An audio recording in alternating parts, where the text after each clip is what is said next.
சிறப்பு நேர்காணலுக்கு உங்கள் அனைவரையும் அன்போடு வரவேற்கின்றேன். இந்த நேர்காணலை நம்ம சந்திக்க இருக்கக்கூடிய ஆளுமை அரசியல் விமர்சகர் திரு பொன்ராஜ் அவர்கள். பாருங்கள் நேர்களே. வணக்கம் திரு பொன்ராஜ். வணக்கம் விஜயன்.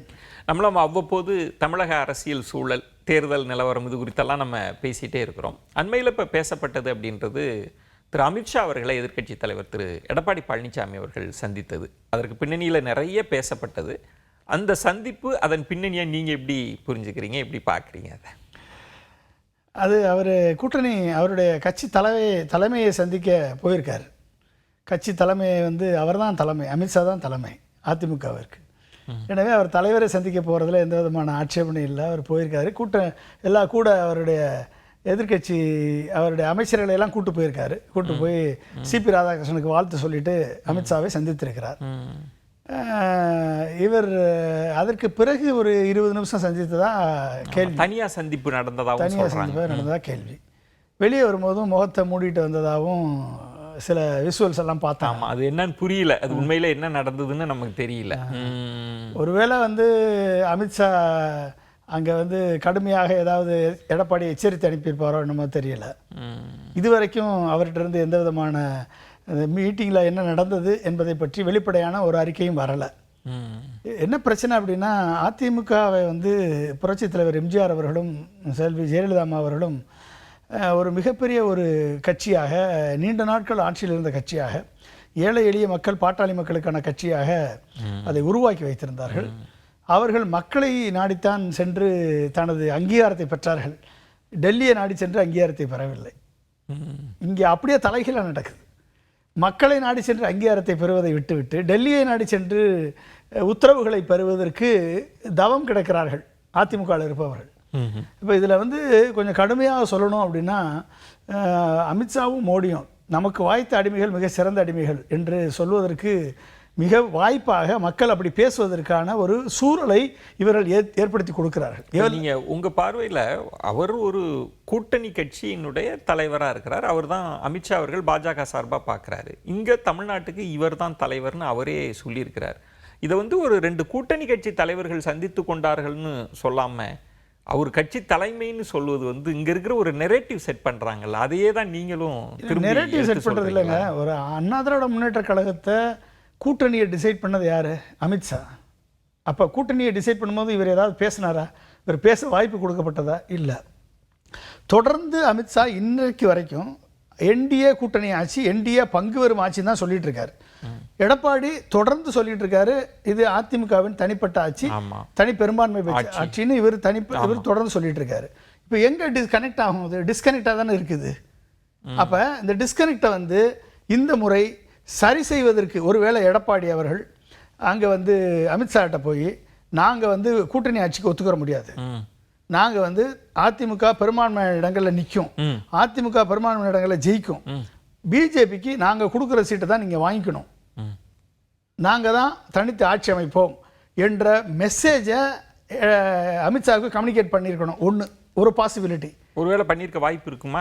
நம்ம எதிர்பார்ப்போம் அப்படி பண்ணி. ஏன்னா இவர் இங்கே சொல்கிறாருல்ல, இங்கே இவர் மக்கள் மத்தியில் என்ன சொல்கிறாரு? அதிமுக தனித்து ஆட்சி அமைக்கும், கூட்டணி ஆட்சி கிடையாது, நான் தான் அதுக்கு முதல்வர், நான் தான் டிசைடிங் அத்தாரிட்டி, யாருக்கு எவ்வளோ சீட் கொடுக்கும் நான் தான் முடிவு எடுக்கணும், இவர் இங்கே சொல்கிறாருல்ல.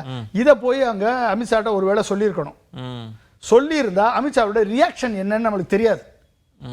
ஒருவேளை முகத்தை மூடிட்டு வர்றதுக்கு வேர்த்து விறுவிறுத்து வந்தாரா, அமித்ஷாவுடைய எதிர்கருத்து, அதாவது பதில் இவரை வேர்க்க விறுவிறுக்க செய்து வெளியே வரும்போது முகத்தை தொடச்சிக்கிட்டு வந்தாரா, அதை மீடியாக்கள் முகத்தை மூடிக்கிட்டு வந்தாருன்னு ப்ரொஜெக்ட் பண்ணுறாங்களா தெரியல. அது ஏசி ரூம் தான். அது ஏசி ரூமில் இருந்தால் வெளியே வர்றாங்க. முகத்தை துடைக்க வேண்டிய அவசியம் என்ன இருக்குது? வேர்த்தா தானே துடைக்கணும். அப்போ இப்படிப்பட்ட ஒரு பெர்செப்ஷன் எப்படி கிரியேட் ஆகுது? அவர் தான் கிரியேட் பண்ணுறாரு. ரொம்ப நம்ம சைட்லேருந்து ரொம்ப அதீதமாக கற்பனையாக யோசிக்கிறோமா? ஒருவேளை அப்படி நடந்திருக்குமோ? இல்லை, வேறு ஒன்றுமே தகவல் வரலைன்னா அப்படி தானே நினைக்கணும். ஒன்று அமித்ஷா ட்வீட் போடணும், இல்லை எடப்பாடி பிரஸ்ஸை சந்தித்து சொல்லணும்.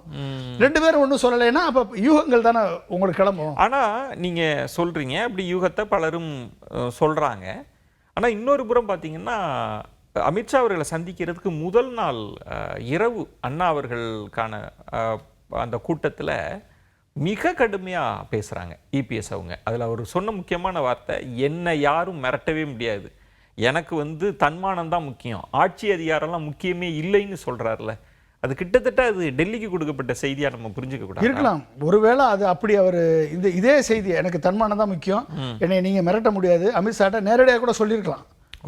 அமித்ஷா கிட்ட வந்து எடப்பாடி வந்து நேரடியாக தைரியமா என்னை மிரட்ட முடியாது, நீங்க நான் தான் முடிவு எடுக்க வேண்டிய ஆளு, நீங்க வந்து இந்த ஓபிஎஸ் அதிமுக வந்து விளக்கப்பட்டவர்களை நீக்கி சேர்த்துக்கோங்கன்னு சொல்லக்கூடாது.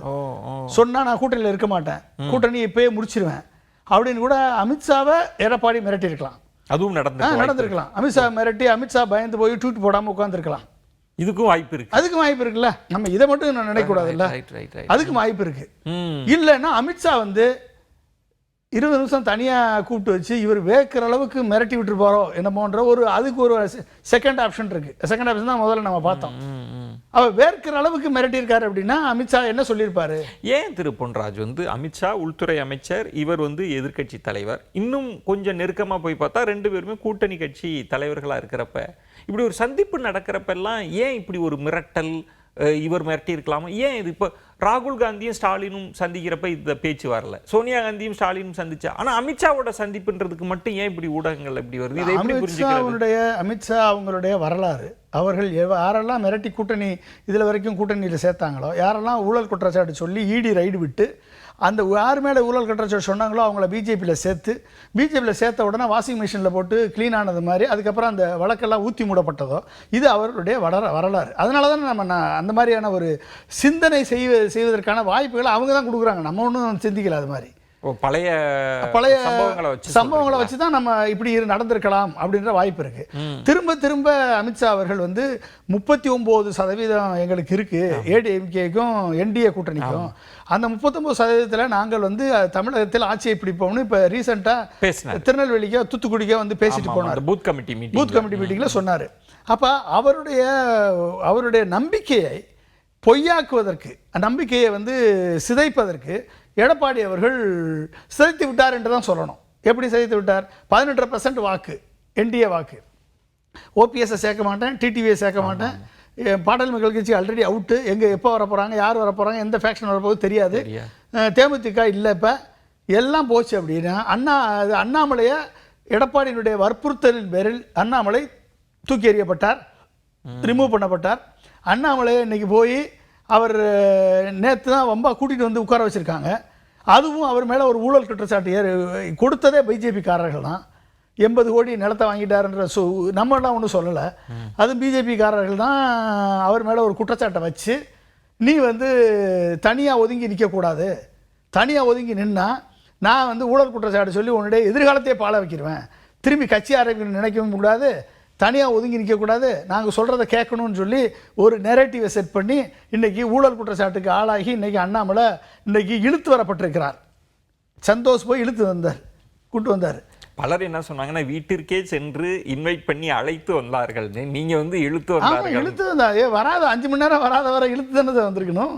இழுத்து வரப்பட்டு உட்கார வைக்கப்பட்டு இனிமேல் பேசினா 80 கோடி ஊழல் குற்றச்சாட்டு 1000 கோடி ஊழல் குற்றச்சாட்டாக மாறும், எதிர்காலமே காலியாயிரும், பி கேர்ஃபுல்னு அவருக்கு மெசேஜ் கொடுக்கப்பட்டிருக்கும். வந்து எடப்பாடி ஆதரித்து எடப்பாடி எங்களுக்கு நன்றி கடனை மறக்காமல் இருக்காருன்னு அண்ணாமலை சொல்கிறாரு. 2024 அந்த நன்றி கடனை செலுத்தியிருந்தார் என்று சொன்னால் எடப்பாடி, அண்ணாமலை அதை 2024 மோடி வெற்றி பெற வேண்டும் என்று கொஞ்சம் அட்ஜஸ்ட் பண்ணி எடப்பாடி கூட போயிருந்தாருன்னா கூட்டணி ஏற்பட்டிருக்கும். எடப்பாடி நன்றி கடனை செலுத்துறதுக்காக கொஞ்சம் அட்ஜஸ்ட் பண்ணி போயிருந்தாருன்னா கூட்டணி ஏற்பட்டிருக்கும்.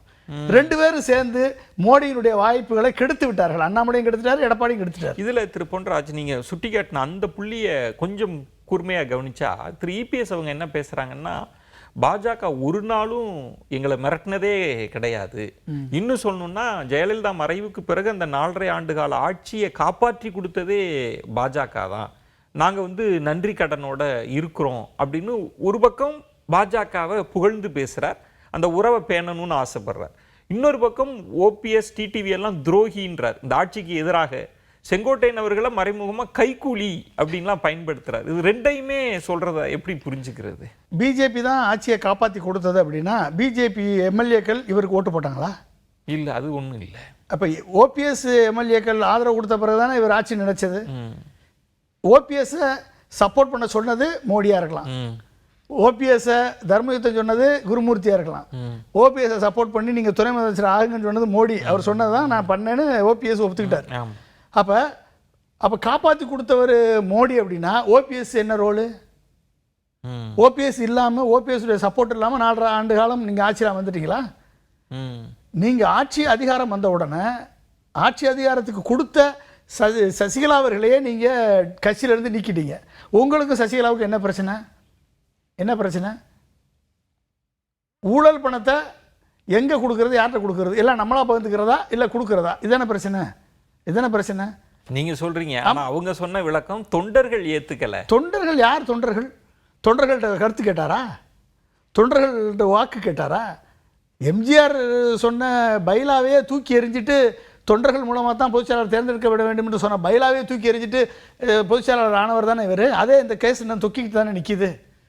அப்போ இவங்க தொண்டர்கள் எப்படி சொல்லுவாங்க?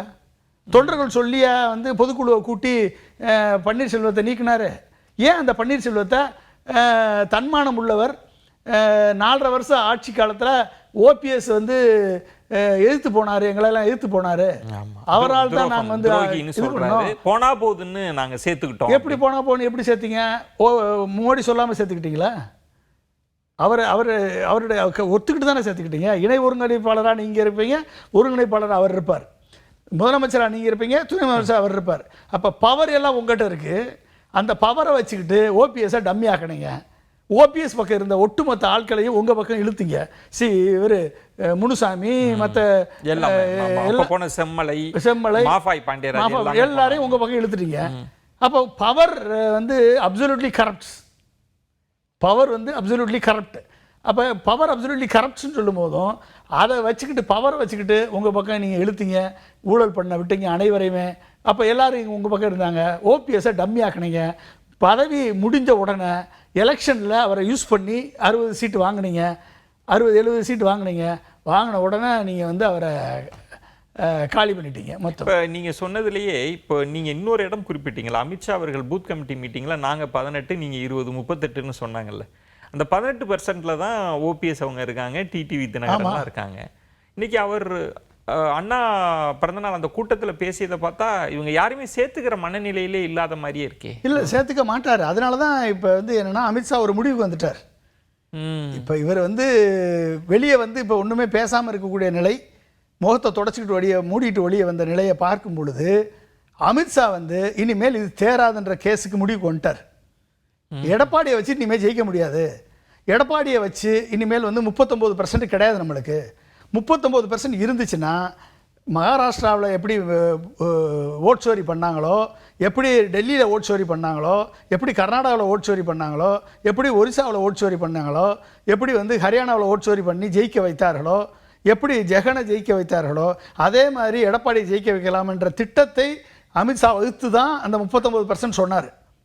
அதுக்கான வாய்ப்பே இல்லை என்று தெரிந்தவுடன் தான் இனிமேல் வந்து இது ஒத்து வராது என்ற நிலைமைக்கு அவர்கள் வந்து விட்டார்கள். இனி பாஜக வந்து இந்த ஒருங்கிணைப்போ இல்லது இவங்களெல்லாம் சேர்க்க அந்த எதுவுமே இனி அதுக்கு பண்றதுக்கான வாய்ப்பே இல்லாத அந்த கேட்டை தான் க்ளோஸ் பண்ணிட்டாரு எடப்பாடி. இனிமேல் அதுக்கான வாய்ப்பு வராது. அப்படி வாய்ப்பு வந்துச்சு அப்படின்னா அதுக்கான கேட்டை இன்னைக்கு இங்கே சொல்லிட்டு போனவர் எப்படி அங்கே தன்மானம் எனக்கு யாரும் தேவையில்லை என்று சொன்னவர் கண்டிப்பாக எடப்பாடி கிட்ட இது அமித்ஷாட்ட சொல்லியிருப்பார். ஓகே, இங்கே சொன்னவர் அங்கே சொல்லாமல் இருப்பாரா? சொல்லியிருப்பார். அப்போ இந்த தனி மீட்டிங்கில் எல்லாரையும் அனுப்பிட்டு தனி மீட்டிங்கில் ஒன்று எடப்பாடி சொன்னதை கேட்டுட்டு அமித்ஷா ஓகே சார் நீங்கள் உங்கள் படியே கூட்டணியில் போவோம், எவ்வளோ கிடைக்குதோ கிடைக்கட்டும் அப்படின்னு சொல்லிட்டு செமனேன்னு இருப்பாரா? இல்லை நீ இப்படியா சொல்கிற, உன்னை நான் என்ன பண்ணுறேன் பாரு, நீ ஊருக்கு மட்டும் போ, கட்சி உங்கள்கிட்ட இருக்கான்னு பாரு, சின்ன உங்கள்கிட்ட இருக்கான்னு பாரு, நீ பொதுச் செயலாளராக இருப்பியான்னு பாரு, இத்தனை இன்னும் ஒரு டிசம்பருக்குள்ளே ஏடிஎம்கே 2ஆ பிளத்து செங்கோட்டையன் அணி ஒன்று இபிஎஸ் அணி ஒன்றுன்னு மாத்திரனா இல்லையான்னு பாருன்னு வன்மை வச்சு செஞ்சாருன்னா என்ன பண்ணுவீங்க? அதுக்கும் வாய்ப்பு இருக்குல்ல. அதனால தான் ஒரு முகம் வெளியே போய் முகத்தை தொடச்சி வேர்த்து விறுவிறுத்து வெளியே வந்து முகத்தை மறைச்சிக்கிட்டு இவர் வந்திருக்காருன்னு தான் நான் நினைக்கிறேன். இது தப்பாக கூட இருக்கலாம், என்னன்னு நமக்கு தெரியாது என்னன்னு. ஆனால் திரு செங்கோட்டையன் அவர்கள் விஷயமும் ஒரு பெரிய ஒரு மூடு மந்திரமாகவே இருக்கு. அவர் ஹரித்துவார்னு சொல்லிட்டு போனார், அப்புறம் திரும்பி வந்து அவரே நான் அமித்ஷா அவர்களை பார்த்தேன், உட்கட்சி பிரச்சனை பார்த்தேன், எல்லாரும் ஒன்று சேரணும்னு சொன்னேன், அதிமுக பலவீனமாக இருக்குன்னு சொன்னேன்னு அவரே வெளிப்படையாக பேட்டி கொடுத்தார். ஆனால் அந்த தரப்பிலிருந்து யாரும் புகைப்படத்தை பகிரலை. இங்க இருக்கிற நயினார் நாகேந்திரனோ வானதி சீனிவாசன் அவங்களையோ கேட்டா புகைப்படம்லாம் வரலையேங்க அப்படின்னு அவங்க சொல்றாங்க. அந்த பகுதி மட்டும் ஒரு மூடு மந்திரமாவே இருக்கு. அதை எப்படி புரிஞ்சுக்கிறது? அது என்ன அது? இல்ல இவர் பார்த்திருப்பாரு, பார்க்காம இப்படி சொல்லுவாரு. ஆனா அந்த தரப்புல அப்படி எதுவுமே புகைப்படம்லாம் பகிராங்க, அமைதியாவே இருக்கிறது. இவங்க சொல்லல, மேபி அங்க இருந்து நீங்க சொல்லாதீங்கன்னு சொல்லியிருக்கலாம். அமித்ஷா ஆபீஸ்ல இருந்து இந்த புகைப்படத்தை வெளிப்படுத்தாதீங்கன்னு சொல்லியிருக்கலாம். அந்த போட்டோவே கூட கொடுக்காம இருந்திருக்கலாம். ஆனா சந்திப்பு நடக்காம இவர் சொல்ல மாட்டார்ல. சந்திப்பு நடக்காம போய் சொல்ல முடியாது. ஒரு மூத்த அமைச்சர், எம்ஜிஆர் காலத்து அமைச்சரா இருந்தவர், அதிமுக மூத்த முன்னோடி, அப்படி போய் சொல்ல முடியாது. அப்ப பொய் சொல்லாம அவர் சொல்றாரு அப்படின்னா இவரும் அங்க போய் தான் சரண்டர் ஆயிருக்காரு. செங்கோட்டையன் அங்க போய் தான் சரண்டர் ஆயிருக்காரு. அப்ப என்ன பிரச்சனை அப்படின்னா அதிமுகவை மீட்டெடுப்பதோ அதிமுகவை வந்து ஒரு ஒருங்கிணைப்பதோ பிஜேபி இல்லாம முடியாது அப்படின்னு எல்லாரும் நம்புறாங்க. எல்லாரும் நம்பி ஓபிஎஸ் தரப்புல எல்லாம் வெளிப்படையாகவே கோரிக்கை வச்சாங்க, தயவு செய்து எல்லாரையும் ஒண்ணு சேருங்க. ஆமா, இன்னமும் டிடிவி தினகரன் அதுதான் சொல்றாரு, எங்களை ஒண்ணு சேருங்க, நாங்க ரெடி, எடப்பாடி மட்டும் வேணான்றாரு. அப்ப இவர்களுக்குள்ள இருக்கிற முரண்பாடுகள், இந்த ஒட்டுமொத்த முரண்பாடுகளுடைய காம்ப்ளெக்சிட்டியை பயன்படுத்தி அதன் மூலமாக ஒற்றுமைப்படுத்தி கூட்டணி வைத்து இவிஎம் வச்சு எலெக்ஷன் கமிஷன் வச்சு மேனிப்புலேட் பண்ணி ஜெயித்து விடலாம் என்று கனவு கண்ட பிளான் போட்ட அமித்ஷாவுக்கு ஒரு பேரதிர்ச்சியாக இருக்கிறது. இப்ப யாரும் ஒண்ணு சேர மாட்டாங்க, சேர்க்க முடியலையே அப்படின்னு. அப்ப சேர்க்க முடியலன்னா என்ன பண்ணணும்? டெஸ்ட்ராய் பண்ணிடணும், அவ்வளவுதானே. ஏபிசிடி மெத்தட் ஆஃப் ஒர்க்கிங் கேள்விப்பட்டிருக்கீங்களா? ஃபர்ஸ்ட் அவாய்ட் பண்ணணும், ரெண்டாவது பைபாஸ் பண்ணணும், மூணாவது வந்து கன்ஃபியூஸ் பண்ணணும், ஒன்னு ஒத்துவலைன்னா டெஸ்ட்ராய் பண்ணிடணும். இதுதான் ஏபிசிடி மெத்தட் ஆஃப் ஒர்க்கிங். முதல்ல அவாய்ட் பண்ணாங்க, பைபாஸ் பண்ணி பார்த்தாங்க, கன்ஃபியூஸ் பண்ணி பார்த்தாச்சு, ஒன்றும் ஒத்து வரல, நீ டெஸ்ட்ராய் பண்ணுறதா அடுத்த ஸ்டெப்பு அமித்ஷாவுக்கு இருக்கு. ஏடிஎம்கே டெஸ்ட்ராய் பண்ணிட்டா பிஜேபி அதிலிருந்து வளரணும். இந்த மெத்தடுக்கு இடம் கொடுப்பவராக இபிஎஸ் இருக்கிறார். ஏன்னா தன்னை பொறுத்த வரைக்கும் தனக்கு ரஜகதா துரகாதிபதிகள் இருக்கு, ஏற்கனவே சீஃப் மினிஸ்டராக இருந்துட்டோம், இப்போ எதிர்க்கட்சி தலைவராக இருக்கோம், போலீஸ் பாதுகாப்பு இருக்கு, மரியாதை இருக்கு, எல்லாமே இருக்கு. நான் வந்து அதிமுக ஆட்சிக்கு வரணும்னு அவசியம் எடப்பாடிக்கு கிடையாது. அதிமுக மீண்டும் ஆட்சிக்கு வர வைக்க வேண்டிய என்ற தேவை எடப்பாடிக்கு இல்லை. ஆனால் கூட இருக்கக்கூடிய அனைத்து அமைச்சர்களுக்கும் இதே ரதகத துரகாதிபதிகள், இதே மதிப்பு மரியாதை இந்த முறை ஜெயிக்காவிட்டால் கிடைக்குமா? அது பெரிய கேள்விக்குறி தான், பெரிய கேள்விக்குறி. ஆனால் இன்னொரு இடத்தில் இபிஎஸ் அவங்களோட பேச்சை கேட்குறப்ப ஒரு அபரிமிதமான ஒரு கான்ஃபிடென்ஸ் தென்படுது. அவர் சொல்றார் திமுக ஐசியூவில் இருக்கு அப்படின்றார், திமுக கூட்டணி வந்து தானா உடஞ்சு போகுன்றார், ஒரு 210 இடங்களுக்கு மேலே நாங்கள் ஜெயிப்போம் அப்படின்ற ஒரு கான்ஃபிடென்ஸ் அவர் சொல்லிகிட்டே இருக்காரே. மக்கள் எழுச்சியை பாருங்க, இந்த கூட்டத்தை பாருங்க, இந்த கூட்டம்லாம் சும்மா வருதா அப்படின்லாம் கேட்குற அந்த கான்ஃபிடென்ஸை நம்ம ஒரு இருட்டு வீட்டுக்குள்ள ஒருத்தன் இருந்தான்னா பேயை பார்த்து பயப்படுவான். ஆனால் பயப்படாத மாதிரி நடிக்கணும்னா நான் பயப்படலை, நான் பயப்படலைன்னு கத்துவான் பார்த்தீங்களா? நான் தைரியமாக இருக்கேன், யாருனாலும் வெளியே வா அப்படின்னு சொல்லிட்டு பயந்து ஒரு மூலையில் ஒதுங்கி நின்று கத்துவான். இதுதான் அவருடைய குரல். டிஎம்கே எங்கே வீக்காக இருக்குது அப்படின்னு இவர் சொல்லுவார். டிஎம்கே என்னுடைய கூட்டணி கட்சிகளோடு சேர்ந்து ஸ்ட்ராங்காக 44%, 45%க்கு மேலே 50% எட்டுவதற்கான ஒரு லெவலில் அவங்க இருக்காங்க. அவங்க மேலே 1008 பிரச்சனைகள் இருக்கு, விமர்சனங்கள் இருக்குது, குற்றச்சாட்டுகள் இருக்குது, அதெல்லாம் இருக்குது. அதையும் தாண்டி இன்னைக்கு தமிழகத்தில் இரட்டை இலக்க பொருளாதார வளர்ச்சியை எட்டிருக்காரு. ஜெயலலிதா எடப்பாடி கம்பைனாக கொண்டு வந்த அந்நிய முதலீட்டினுடைய 5.8 lakh crore 10% கூட அவங்களால கன்வெர்ட் பண்ண முடியல. ஆனால் இது 10 வருஷத்தில். ஆனால் 4.5 ஆண்டு காலத்தில் 11 லட்சம் கோடியை உள்ள கொண்டாந்து 80% கன்வர்ஷன் ரேட்டை பண்ணியிருக்காரு ஸ்டாலின் அவர்கள். இரட்டை இலக்க பொருளாதார வசதி, தனிநபர் வருமானம் 3.5 லட்சம் ரூபாய்க்கு கொண்டாந்துருக்காங்க. ஸோ இத்தனை பிரச்சனைகளையும் மத்திய அரசு, பாராமுகமாக இருக்கக்கூடிய மத்திய அரசு, நிதி தராத மத்திய அரசை எதிர்த்து கவர்னர், தொல்லை கொடுக்கக்கூடிய கவர்னரை வைத்துக்கொண்டு மசோதாக்களை நிறைவேற்ற முடியும். இத்தனை பிரச்சனைகளை வைத்துக்கொண்டு ஒரு முதலமைச்சர் பண்ணி ஒரு கூட்டணியும் தன் பக்கத்தில் வைத்து, கூட்டணியில் அத்தனை கருத்து வேறுபாடுகள் இருக்குது, கூட்டணியில் ஏகப்பட்ட குழப்பங்கள் இருக்கு. காங்கிரஸ்ல எல்லாம் கூட்டணி ஆட்சிலாம் பேசுறாங்க தலைவர்லாம் அவரு. இத்தனையும் வைத்துக்கொண்டு ஒரு தலைவர் வந்து அவர்களை அரவணைத்து செல்லக்கூடிய தலைவராக அவர் இருக்கார். இவங்களை எப்படி கம்பேரபிளா எப்படி வருவீங்க? 45%க்கு யார் இருக்கா சொல்லுங்க. இப்ப இன்னைக்கு நிலைமையில ஏடிஎம்கே 20%, செங்கோட்டையனை நீக்கினா ஒரு 2% போச்சுன்னு வச்சுக்கோங்க. செங்கோட்டையன் நீக்கிறார் ஒரு 2%, 18%, இல்லை நீங்க 20 கூட வச்சுக்கோங்க. அதை இந்த பக்கம் 18%, 18%ல் ஓபிஎஸ் இல்லை, டிடிவி இல்லை, பாமக இல்லை, தேமுதிக இல்லை. 18%ல் என்னாச்சு? நீங்கள் வந்து ஒரு அண்ணாமலையும் அவுட்டு. அப்போ 5% கீழே தான் பிஜேபிக்கு இருக்குது. இப்போ என்டிஏவுக்கு இப்போ 5%, 5%, என்டிஏ 5%. இவர் 20%. 25% வச்சு எப்படி 44% நீங்க ஜெயிப்பீங்க? அவங்களுடைய ஓட்டே 45% இருக்க. அது குறைய வாய்ப்பே இல்லை. குறைய வாய்ப்பு இல்லை. நீங்க 2ஆம் இடத்தை இப்ப இழந்து நிக்கிறீங்க. நீங்க 2ஆம் இடம், இன்னைக்கு 2ஆம் இடம் ஏடிஎம்கே பிஜேபி கிடையாது. இப்ப புதுசா ஒரு கூட்டணி ஃபார்ம் ஆனால் அது சீமான் தலைமையிலேயோ இல்ல விஜய் தலைமையிலேயோ மற்ற எல்லாரும் சேர்ந்து ஒரு கூட்டணி ஃபார்ம் ஆனா அவர்களுக்கு தான் 2ஆம் இடத்திற்கான வாய்ப்பு இருக்கு. கிட்டத்தட்ட டிடிவி எல்லாம் விஜய் ஆப்ஷன் எடுத்த மாதிரியே பேசுறாரு. அவர் எடுத்த மாதிரியே பேசுறாரு. ஒருவேளை விஜய்க்கு அந்த கேப்பபிலிட்டி இருந்து இவர்களெல்லாம் அரவணைச்சு செல்லக்கூடிய ஒரு செகாசிட்டி இருந்துச்சு அப்படின்னா, அவங்களால வந்து ஒரு கூட்டணி ஃபார்மேஷன் நடந்துச்சு அப்படின்னா, டிடிவி, ஓபிஎஸ், பாட்டாளி மக்கள் கட்சி, தேமுதிக இவங்க எல்லாம் சேர்ந்து விஜயோட சேர்ந்து ஒரு கூட்டணி அமைத்தால் அந்த கூட்டணி 2ஆம் இடத்திற்கான வாய்ப்பு அதிகமாக பிரகாசமாக இருக்கு. நீங்க சொல்றதுல ஒரு முக்கியமான புள்ளி, இப்ப நீங்க சொல்றதுக்கான ஆப்ஷனை டிடிவி எல்லாம் பேச ஆரம்பிச்சிட்டார். ஓபிஎஸ் வந்து எதுவும் நடக்கலான்றார். அரசியல்ல நண்பனும் இல்லை, எதிரியும் நிரந்தர நண்பனும் இல்லைன்ற மாதிரி பேசுறாங்க. அன்புமணி அவங்க இன்னும் புடி கொடுக்கல, தேமுதிகவையும் புரிஞ்சிக்க முடியல. அப்படி ஒரு ஆப்ஷன்லாம் இருக்கு. இல்லை முக்கியமாக கவனிக்கிறது, இப்போ குருமூர்த்தி அவர்கள் அமித்ஷாவை சந்தித்த பிறகு ஒரு பேட்டியில் என்ன சொன்னார்னா, ஏன் ஒரு வருஷத்துக்கு முன்னாடியே நாங்கள் கூட்டணி வச்சோம்னா இவங்க அதிமுக விஜயோட போயிடக்கூடாதுன்றதுக்காக தான் நாங்கள் பண்ணோன்னு சொல்கிறப்ப, இப்போ பாஜக நினைக்காதா இப்படி ஒரு ஆப்ஷன் இருக்கு, அமித்ஷா யோசிக்க மாட்டார், இவங்களாம் அங்கே போயிடுவாங்களே, இப்போ எப்படியாவது இவங்களெல்லாம் நம்ம சட்டகத்துக்குள் கொண்டு வரணுன்ற முயற்சி அவங்களுக்கு கை கொடுக்கலையா? இபிஎஸ் விருப்பத்துக்கு இப்போ பாஜக போக ஆரம்பிச்சிட்டாங்களா? அந்த இடத்த எப்படி புரிஞ்சுக்க? சாம பேத தான தண்டம் இருக்கு. சாமம் பேதம்ல 2 முயற்சி பண்ணிட்டாரு. இனி ஒற்றுமைப்படுத்தி இந்த 39% கொண்டு வருவதற்கு இனி தண்டத்தை கையில் எடுத்தாருன்னா ஒருவேளை அதிமுக அனைவருமே ஒன்றாக சேருவதற்கு வாய்ப்பு இருக்கு. தண்டத்தை கையில் எடுக்கணும். தண்டத்தை கையில் எடுத்து எல்லாத்தையும் பிடிச்சி உள்ள போட்டாருன்னா அதிமுக ஒற்றுமையாக சேருவதற்கு வாய்ப்பு இருக்கு. அப்ப அந்த தண்டத்தை கையில் எடுக்க போறாரா இல்ல ஸ்பிளிட் பண்ண போறாரா அப்படின்றது பிஜேபியுடைய பிரையாரிட்டியை பொறுத்து. இப்ப அவங்க அதை எப்படி முக்கியத்துவமா பார்க்கறாங்க? அவங்கள பொறுத்த வரைக்கும் எனக்கு 26 எனக்கு முக்கியம் இல்ல, 29 தான் முக்கியம்னு குருமூர்த்தி சொல்றாரு. குருமூர்த்தி இன்னொன்னு சொல்றாரு, இந்த மாதிரி 20 ஆண்டுகள் ஆச்சு எங்களுக்கு ஒரு பிராமணரை முதலமைச்சர் ஆக்குறதுக்கு மகாராஷ்டிராவில்.